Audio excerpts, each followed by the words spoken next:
사도신경으로 신앙 고백하시겠습니다.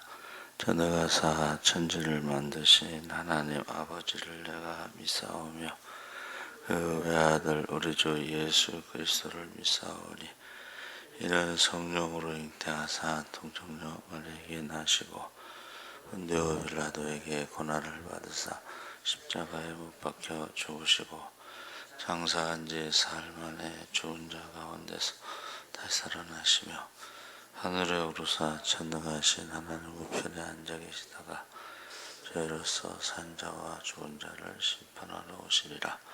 성령을 믿사오며 거룩한 공예와 성도가 서로 교통하는 것과 죄를 사하여 주시는 것과 몸이 다시 사는 것과 영원히 사는 것을 믿사옵나이다.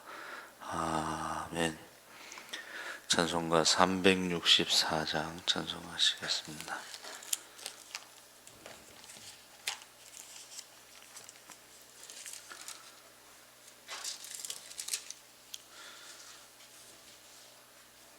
찬송가 364장 찬송하시겠습니다. 내 기도하는 그 시간 그때가 가장 즐겁다. 이 세상 근심 걱정에 얽매인 나를 부르사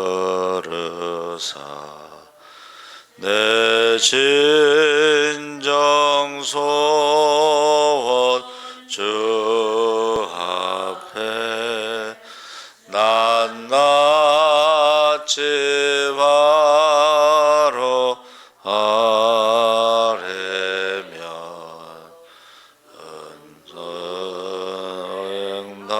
은정당에 슬플 때 나 위로 받게 하시네. 내 기도하는 그 시간 내게는 가장 귀하다. 저 광야 같은 세상을 끝없이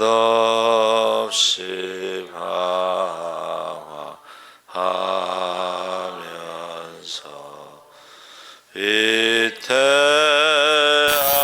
길로 나아갈 때 주께서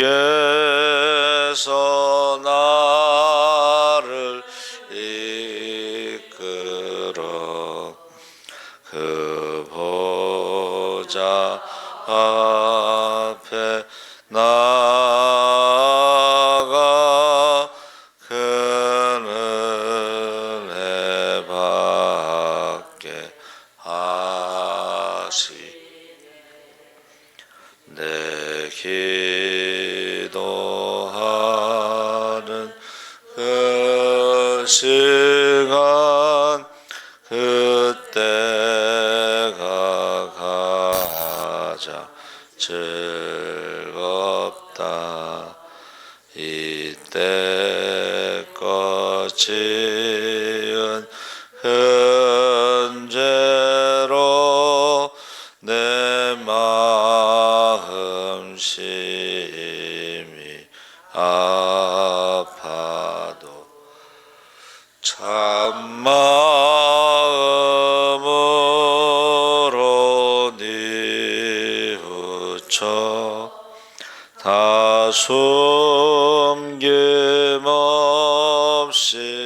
아뢰면 주 나를 위해 복 주사 새 은혜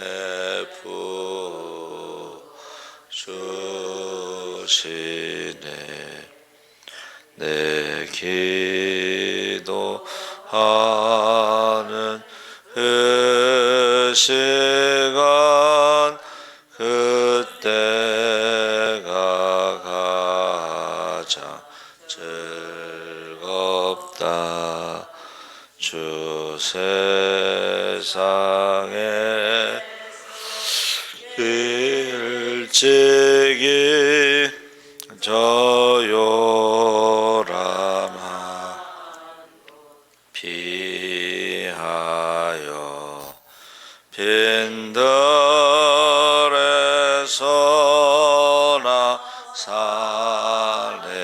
산에서 온 밤을 새워 지내사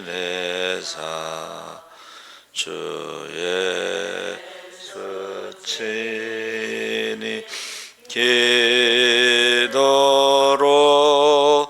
큰 본을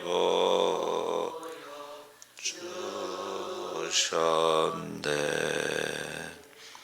아멘.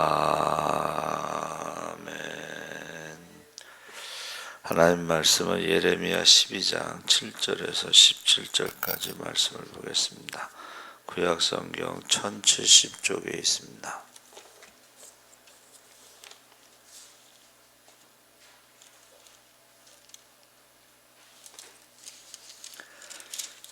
(12장) 7절에서 17절까지 우리 교독을 하겠습니다.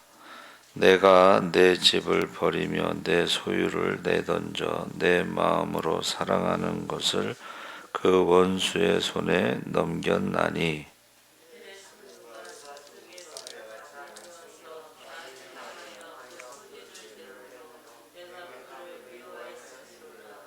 내 소유가 내게 대하여는 문이 있는 매가 아니냐. 매들이 그것을 에워싸지 아니하느냐. 너희는 가서 들짐승들을 모아다가 그것을 삼키게 하라.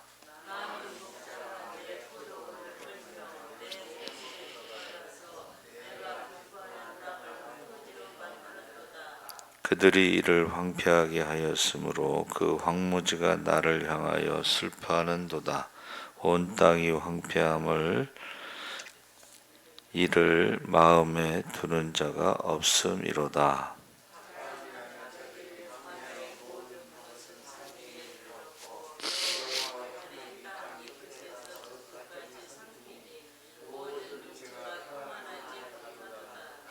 무리가 밀을 심어도 가시를 거두며 수고하여도 소득이 없은즉 그 소산으로 말미암아 스스로 수치를 당하리니 이는 여호와의 분노로 말미암음이니라.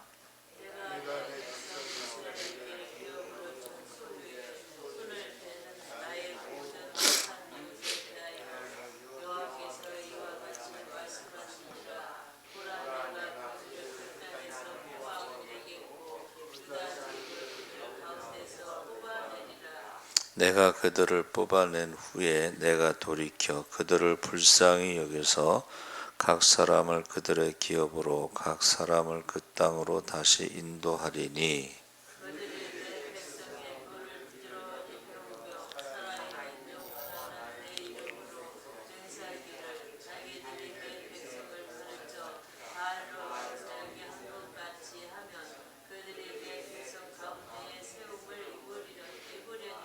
함께 읽겠습니다. 그들이 순종하지 아니하면 내가 반드시 그 나라를 뽑으리라.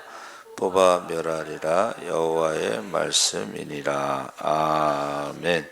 할렐루야. 네, 잘 오셨습니다. 감사합니다. 제가 주일날 예레미야의 질문에 대해서 말씀을 나누고 월요일날은 하나님의 대답에 대해서 말씀을 나누려고 합니다.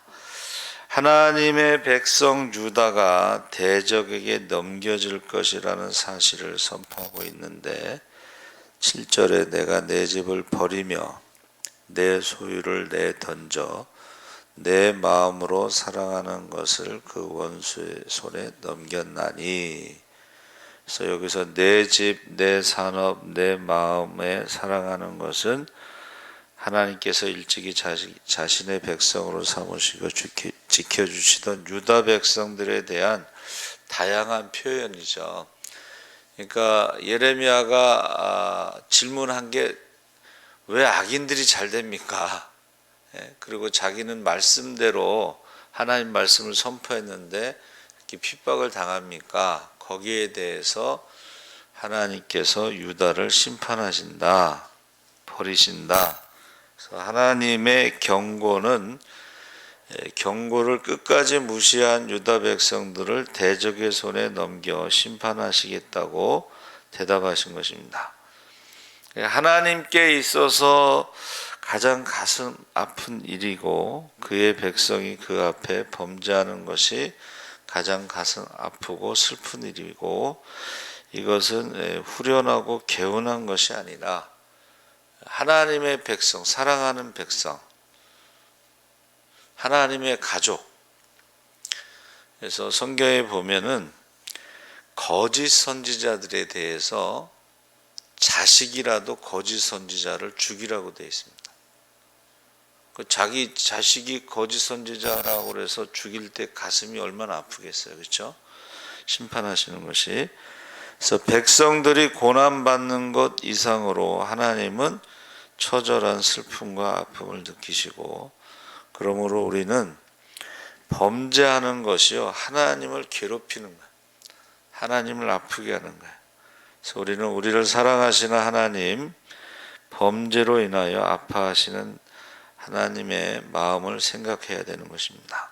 그래서 아버지의 마음, 하나님 아버지의 마음을 아는 것이 신앙이다, 믿음이다, 그렇게 말하기도 합니다. 그래서 그 증거가 예수님의 십자가인데, 정말 사랑하면 자신의 아픔보다 사랑하는 부모의 아픔, 여인의 아픔을 더 슬퍼하는 것입니다. 그래서 그 십자가에서 침묵하실 때의 하나님의 그 아픔, 그것은 하나님 자신이 죽는 거죠. 예수가 죽는 것이 곧 하나님 자신이 죽는 것입니다. 그래서 성경에 이제 이 침묵이라고 하는 것이, 하나님의 침묵이라고 하는 것이 아무것도 안 한다는 뜻이 아니고 뭔가를 준비하는 시간, 그러니까 그 십자가의 고통의 시간에 하나님은 부활을 준비하신 것입니다. 할렐루야. 이스라엘 백성들이 430년 동안 애굽에서 종살이할 때는 하나님께서 출애굽을 준비하셨죠. 아브라함에게 말씀하셨잖아요. 4대 후에 내가 이 백성들을 인도하겠다. 그 4대라는 게 이제 430년이 되는 거죠. 그래서 백성들이 고난받는 것 이상으로 하나님이 아픔을 느끼신다. 그래서 선지자는 하나님께서 왜 유다를 대적들의 손에 넘겨주었는지에 대해서 말하고 있는데, 8절에 악인의 형통함에 대한 하나님의 심판을 말씀하고 있는 것입니다. 8절, 내 소유가 숲속의 사자같이 되어서 나를 향하여 그 소리를 내므로 내가 그를 미워하였음이로다. 유다는 하나님의 백성으로서 하나님께 순종하는 것이 마땅한데 대적하는 태도를 취했기 때문에 하나님의 미움을 받아 대적들의 손에 넘겨진 것입니다. 그래서 그 8절에 내 소유라고 했죠. 내 소유. 숲속의 사자같이,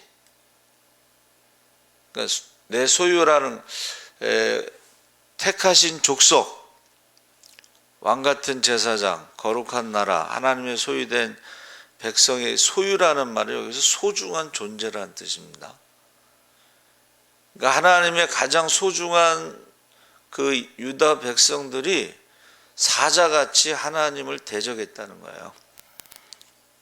그래서 하나님의 미움을 받게 된 유다는 무자비한 대적들의 말발굽 아래 마구 짓밟히고 유린당하게 되는데, 이제 하나님께서 이제 쉽게 두 가지를 들어서 얘기하고 계신데 대답하시는데 유다를 문이 있는 매에 비유를 했습니다.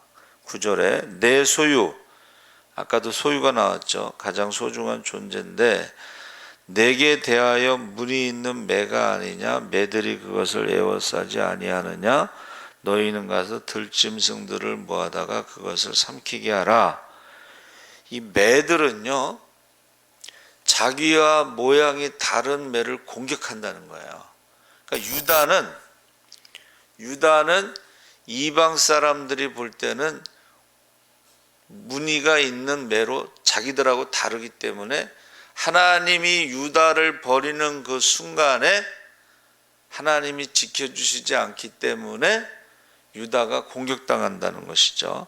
그래서 사나운 새들의 공격 표적이 된 이 무늬 있는 매는 쪼임을 당하여 죽을 것이고 결국 들짐승들의 밥이 되고 말 것입니다. 이처럼 유다는 맹금류 같은 바벨론의 공격으로 비참하게 멸망당하게 되는 것입니다.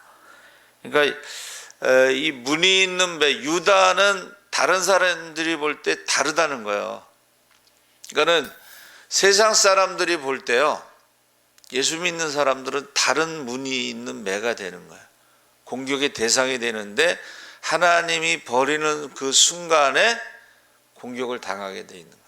하나님이 버리지 않고 지켜주시면 공격할 수가 없는데 하나님이 버리는 순간에, 여러분, 저와 여러분은 세상 사람들이 볼 때 다른 모양의 매가 되는 거예요. 다른 모양.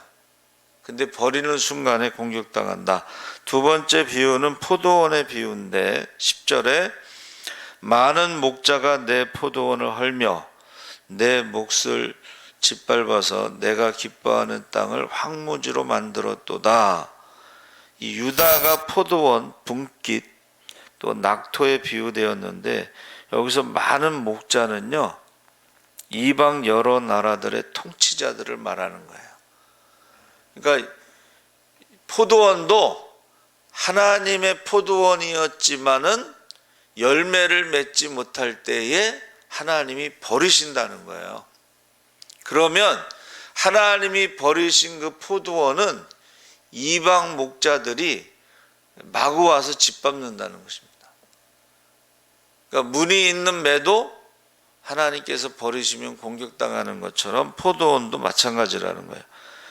원래 유다는 선한 목자이신 하나님에 의해 보호를 받았던 아름다운 포도원이었지만 열매를 맺지 못하는 이 포도원을 하나님이 버리시자 이방의 악한 목자들이 쳐들어와서 마구 회파하고 유린하고 황무지로 만들었다는 것입니다. 그래서 11절 13절에 무자비한 대적들의 손에 넘겨진 유다는 비참해지는데 그들이 이를 황폐하게 하였으므로 그 황무지가 나를 향하여 슬퍼하는도다. 온 땅이 황폐함은 이를 마음에 두는 자가 없음이로다. 파괴하는 자들이 광야의 모든 벗은 산 위에 이르렀고 여호와의 칼이 땅 이 끝에서 저 끝까지 삼키니 모든 육체가 평안하지 못하도다. 우리가 밀을 심어도 가시를 거두며 수고하여도 소득이 없은즉 그 소산으로 말미암아 스스로 수치를 당하리니 이는 여호와의 분노로 말미암음이니라. 그래서 악을 행하는 자는요 아무리 수고를 해도 수치 외에는 아무 열매도 얻을 수 없다는 것입니다. 그래서 갈라디아서 6장 7절에 스스로 속이지 말라. 하나님은 만홀히 여김을 받지 아니하시나니 사람이 무엇으로 심든지 그대로 거두리라. 이게 심은 대로 거둔다는 것이 보편적인 진리인데 악을 먼저 심은 사람들은 그 다음에 어떤 것을 심어도 열매를 거두지 못한다는 것입니다. 그래서 악한 자들이요 열심히 농사를 짓잖아요. 그런데 하나님이 햇빛과 비를 주시지 않으면 열매를 거둘 수가 없다는 말이에요. 그래서 지금 북한의 식량난이 심각한데 그 사람들이요 굉장히 열심히 일을 해요. 농사를 새벽부터 밤늦게. 그런데 악한 자들은 하나님이 햇빛과 비를 주시지 않으면 열매를 거둘 수가 없다는 것입니다. 그래서 이 심은 대로 거둔다는 것에 그 앞에 내가 하나님 앞에 악한 자냐, 그것이 중요한 거예요. 먼저. 근데 세상 사람들은 막 열심히만 하면 될 것 같죠? 그런데 하나님께서 허락하시지 않으면 안 되는 거예요. 그러니까 아합 시대에 보세요. 아합 시대에 우상 숭배가 제일 심했잖아요. 3년 6개월 동안 비를 주시지 않았어요. 그랬더니 그 예언을 한 사람을 죽이려고 했잖아요. 그거는 뭐 비를 내리지 않는 건 엘리야가 그런 게 아니잖아요. 그렇죠?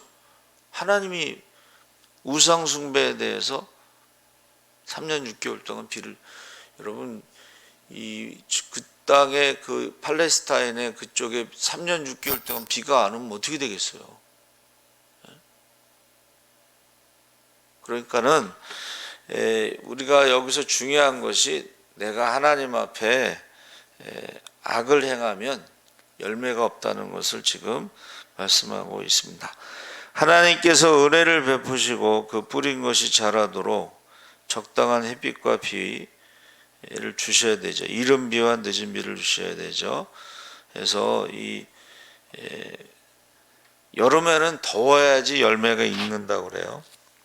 또 가을에는 서늘해야지 더 맛있게 열매를 맺는다고 그러죠. 그래서 하나님께서 거두어 가시면 인간이 절대로 심은 대로 거두지 못합니다. 그러니까 심은 대로 거두는 것에 우리가 열심히 했으니까 심은 대로 거두는 것이 당연하다고 생각하면 안 되고, 그것을 자라나게 하시는 분은 하나님이시다. 할렐루야. 진인사 대천명이라고 그랬잖아요. 사람이 할 수 있는 걸 다 한 후에 하늘의 명이, 허락이 있어야지 되는 것이지, 사람이 할 수 있는 일이 있고 또 하나님이 하시는 일이 있잖아요. 그것을 말하고 있는 것입니다, 지금. 그래서 당연하다고 생각하지 말고 감사할 줄 알아야 되고, 인간이 싹을 틔우지만 열매를 맺게 하시는 분은 하나님이십니다. 그 다음에 이제 나오는 것이 열방이 심판을 받는데, 심판의 도구에 대해서 꺾어버리시는 거죠. 내가 내 백성 이스라엘에게 기업으로 준 소유에 손을 대는 나의 모든 악한 이웃에 대하여 여호와께서 이와 같이 말씀하시니라. 보라, 내가 그들을 그 땅에서 뽑아버리겠고 유다 집을 그들 가운데서 뽑아내리라. 그들은 악한 민족이고 하나님의 택한 백성에게 징계는 있어도 영원한 멸망은 없습니다. 징계는 뭐라 그랬죠? 가르침이라고 그랬어요. 징벌은 죄에 대해서 벌을 주는 거예요. 그러니까 이방인들은 우상을 섬기기 때문에 하나님께서 그들은 징벌하시는 거고, 징계는 하나님의 백성들이 잘못했을 때에 바로잡는 게 징계입니다. 그러니까 바벨론 포로로 잡혀가는 것이 세상 기준으로 하면 나라가 망하는 건데, 근데 그게 하나님의 계획이고 뜻이라는 거예요. 왜 70년이냐? 우상의 뿌리를 뽑기 위해서 70년이 필요해요. 그래서 바벨론 포로로 잡혀갔을 때에 에스라 선지자가 왜 망했는가를 학사 겸 제사장인 에스라가 왜 망했는가를 이제 연구를 해서 우상을 섬겼다. 하나님의 백성들이 하나님을 떠나고 우상을 섬겼기 때문에 망했다 하는 것을 기록한 것이 역대상하입니다. 역대상하에 이름들이 많이 나오죠. 그게 무슨 뜻이냐면, 너희가 택하신 족속, 왕같은 제사장, 거룩한 나라, 하나님의 소유된 백성이라는 것이 이름에서 나오는 거예요. 제사장들의 이름, 레위인들의 이름, 이름이 많이 나오잖아요. 그렇죠? 그러니까 저와 여러분이 역대상하가 이제 그 히브리 성경에서는 마지막 성경인데 그 내용이 뭐냐면 정체성을 말해주는 거야. 우리가 누구냐? 하나님의 백성이 아니냐. 근데 하나님을 떠나고 우상을 섬겨서 나라가 망한 것이다. 그래서 이제 돌아올 때 막 울었잖아요. 그 두 가지 의미가 있는데 70년 만에 돌아온다고 하는 하나님 말씀이 성취되는 것에 감격을 해서도 우는 것이고, 과거에 우리들이 우상을 섬겨서 나라가 망한 것에 대해서도 슬퍼서 우는 것이고, 그 울음의 의미가 두 가지가 있는 거야. 하나는 감격, 감동이고, 하나는 옛날에 우상을 섬긴 것에 대한 부끄러움입니다. 그래서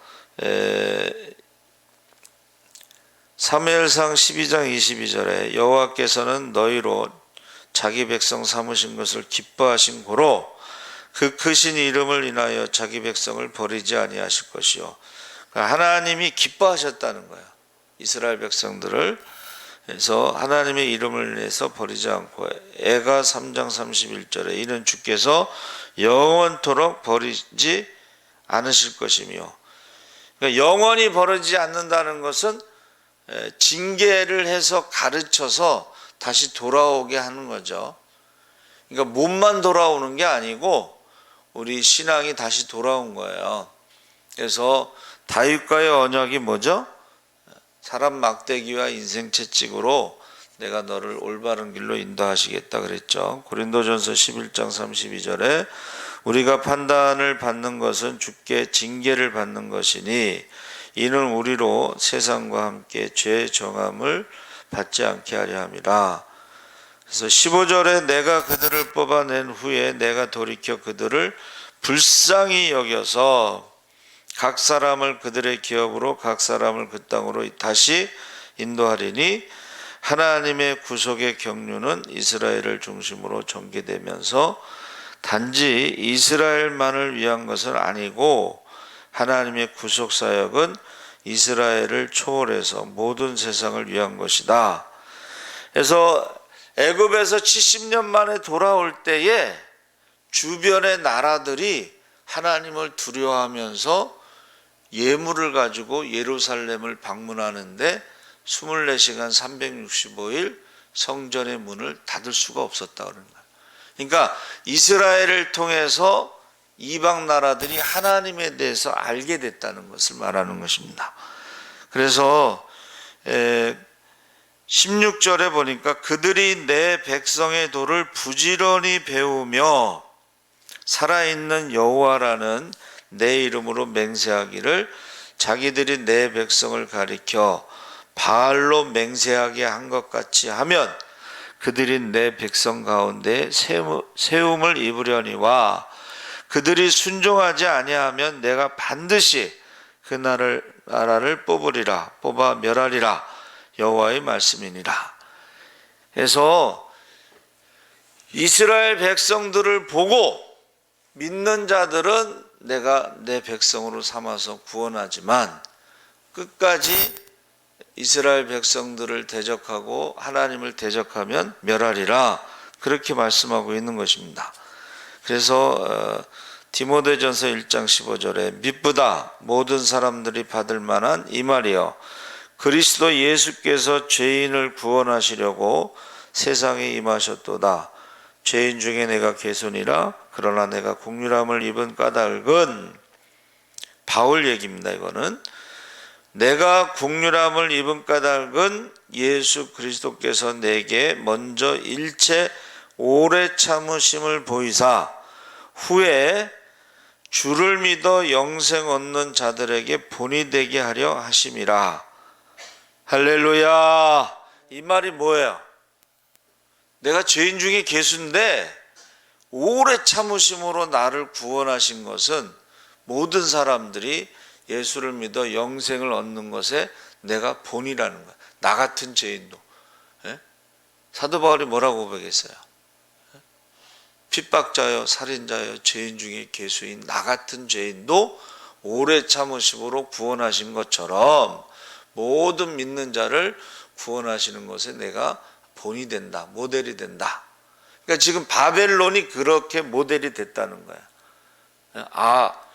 그렇게 우상을 섬겨서 나라가 망하고 그랬는데 말씀하신 대로 70년 후에 성전도 짓고 수룹바벨 성전도 짓고 길도 만들고 그 다음에 말씀을 통해서 회개 운동도 에스라를 통해서 회개 운동도 일어나고 느헤미야를 통해서 성벽도 재건하고 이러한 것이 모델이 된다는 것입니다.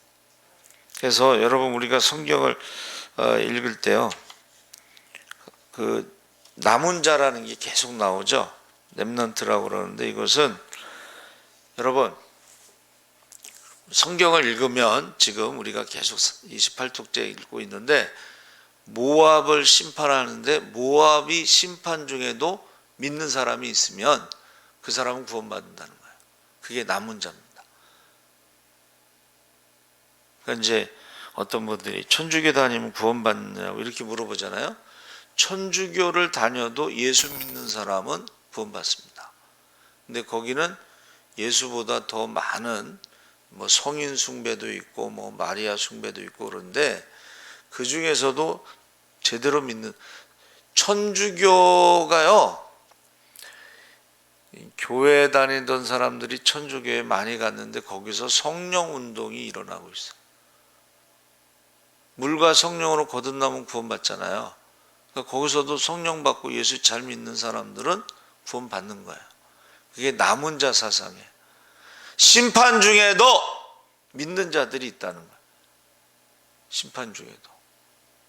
그래서 이슬람 가운데서도 믿는 사람이 있고 불교 신자 가운데도 믿는 사람이 나오고, 그래서 이제 이 대답이라고 하는 것이 이제 아마르, 질문은 다바르 그랬는데 말하다 이런 게 5,300회 나옵니다. 이 단어가. 근데 대답이요, 천자의 물음에 나무에 새겨 답하다. 대나무에 꼭 맞는 모양으로 답하다. 이 말은 하나님이 우리의 질문, 기도에 정확하게 대답을 해주셨다는 거예요. 야, 악한 자가 영원히 형통하지 않아. 악한 자가 영원히 형통할 수 없습니다. 유다를 내가 심판한다. 문이 있는 매처럼 내가 버리는 그 순간에 사방의 적들이 와서 다른 매들이 공격해서 죽어. 밥이 되는 거야. 그리고 포도원도 하나님이 이스라엘을 포도원처럼 극상품 포도를 심고 좋은 땅에, 무화과 나무를 심은 그 땅에다 포도나무를 심고 울타리를 만들고 했는데 들포도를 맺으면 그 버리는 순간에 이방의 악한 목자들이 와서 짓밟아 버릴 거야. 정확하게 대답을 해주신 거예요. 그러니까 저와 여러분이 이 사순절 기간 동안에 질문이 뭐라 그랬죠? 진실하게 하나님 앞에 물어보는 게 질문이라고 그랬어요. 정직하게 하나님 앞에 질문하면, 물어보면 대답은 뭐예요? 하나님도 나무에 새기듯이 정확하게 말씀하신다. 그 하나님 말씀은 천지는 없어져도 1.1획도 없어지지 않고 다 성취된다고 그랬어요. 그래서 저도 이제 이렇게 기도하면은 하나님께서 응답을 깨닫게 하시죠. 깨닫게 하십니다. 그래서 제가 이제 말에 실수를 해가지고 상처받았다고 그래서 제가 잘못했다고 그랬어요. 상처 준 거에 대해서 잘못했다고. 근데 제가요, 전화하고 끊을 때 습관적으로 사랑한다는 말을 하잖아요. 저도 모르게 내가 잘못했어요. 상처 준 거에 대해서 잘못했어요. 그러고 사랑합니다. 그러고 끊었더니 사랑합니다. 그랬더니 당황했나 봐. 저도 주 안에서 사랑합니다. 그렇게 대답을 하더라고. 깨닫게 하시는 거예요. 그래서 여러분, 진실하게 하나님 앞에 기도하면요, 하나님께서 정직하게 분명하게 응답해 줄 줄 믿습니다. 아멘. 살아계신 하나님 아버지 감사합니다. 우리 사순절에 특별히 무의기에 힘쓰고 기도에 힘쓰게 하시고 하나님 앞에 진실하게 정직하게 질문할 때 하나님께서도 분명하게 대답해 주실 줄 믿습니다. 구체적으로 기도하고 구체적으로 응답받게 하여 주시옵소서. 감사하며 예수님의 이름으로 기도합나이다. 아멘. 하늘에 계신 우리 아버지여, 이름이 거룩히 여김을 받으시오며 나라의 임하옵시며 뜻이 하늘에서 이룬 것 같이 땅에서도 이루어지이다. 오늘날 우리에게 일용할 양식을 주옵시고 우리가 우리에게 죄 지은 자를 사하여 준 것 같이 우리 죄를 사하여 주옵시고 우리를 시험에 들게 하지 마옵시고 다만 악에서 구하옵소서. 대개 나라와 권세와 영광이 아버지께 영원히 있사옵나이다. 아멘.